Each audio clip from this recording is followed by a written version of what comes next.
สาธุบุญโมทนาบุญนำแม่สุภาพรบรรมณีวงศ์เนาะเห็นบ่แม่ออกสุภาพรบรรมณีวงศ์หรือว่าเจ้ามึง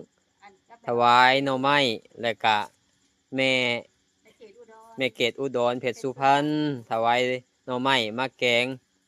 ใส่มาถวายหน่อไม้เข้าห้องครัวเพื่อมาแกงอ่าถวายพระเนนให้ได้สันแกงหน่อไม้แซ่บๆมื้ออื่นนี่อนุโมทนาบุญนำเด้อ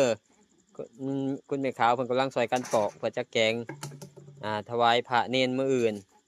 นี่โอ้มีแต่หน่องามๆเพิ่นกำลังพากันปอกพากันแกะนี่นะอนุโมทนาสาธุบุญนำหลายเด้อได้บุญหลายๆเจริญอยู่ดีมีแฮงเด้อสุขกายสุขใจคำคุณหลายๆพอดีได้หน่อไม้